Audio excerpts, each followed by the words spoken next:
Hi friends, இன்றைக்கி நான் வந்து பார்த்திங்கன்னா ரெஸ்டாரண்ட் ஸ்டைலில் பன்னீர் பட்டர் மசாலா எப்படி செய்கிறது அப்படின்னு சொல்லிட்டு பார்க்குறோம். ரொம்ப சிம்பிளாக ஈஸியாக செஞ்சிடலாம். வாங்க எப்படி செய்யலான்னு பார்க்கலாம்.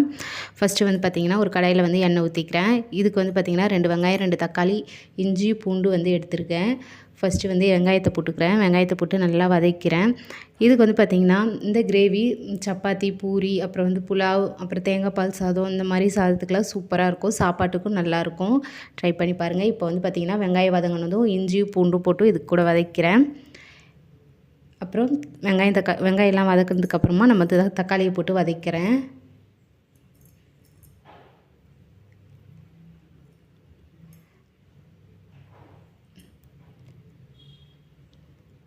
வெங்காயம் தக்காளிலாம் நல்லா வதங்கிருச்சு. இதை வந்து ஆற வச்சு நம்ம வந்து மிக்சியில் வந்து சேர்த்து அரைச்சிக்கலாம். பார்த்திங்கன்னா மிக்சியில் போட்டு அரைச்சி எடுத்துகிட்டு வந்துட்டேன். இது கூட வந்து பார்த்திங்கன்னா கிரேவிக்கு வந்து முந்திரி பருப்பு வந்து ஊற வச்சுருக்கேன். இது நல்லா ஊறட்டும். அதுக்கப்புறம் வந்து பார்த்திங்கன்னா பன்னீரும் வந்து கட் பண்ணி வச்சுருக்கேன். நான் வந்து கடையில் தான் வாங்கினேன் பன்னீர். இப்போ வந்து பார்த்திங்கன்னா கிரேவி எப்படி செய்யுதுன்னு பார்க்கலாம். இதுக்கு வந்து பார்த்திங்கன்னா நான் வந்து பட்டர் வந்து எடுத்திருக்கேன். 2 ஸ்பூன் பட்டர் போட்டுட்டு இது கூட வந்து கொஞ்சமாக சீரகம் வந்து சேர்த்துக்கிறேன்.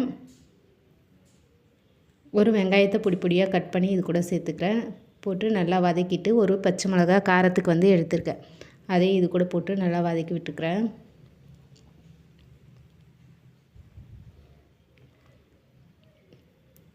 வெங்காயம் நல்லா வதங்கினதுக்கப்புறமா நான் வந்து அரைச்சி வச்சது அந்த மசாலா வந்து இதில் சேர்த்துக்கிறேன். இதை வந்து சேர்த்து கொஞ்சம் நேரம் நல்லா வதக்கி விட்டுட்டு இது கூட கொஞ்சமாக மஞ்சத்தூள் சேர்த்துக்கிறேன். அதுக்கப்புறம் தனியாத்தூள் வந்து 1½ ஸ்பூன் சேர்த்துக்கிறேன். அதுக்கப்புறம் காஷ்மீரி மிளகாத்தூள் வந்து ஒரு 1½ ஸ்பூன் சேர்த்துட்டு சீரகத்தூள் கொஞ்சம் சேர்த்துக்கிறேன். ஒரு 1/2 ஸ்பூன் வந்து சீரகத்தூள் சேர்த்து இது கூட நல்லா போட்டு வதக்கணும். இது வந்து நல்லா வதங்கினதுக்கப்புறம் இப்போ தேவையான அளவுக்கு தண்ணி வந்து ஊற்றிக்கலாம்.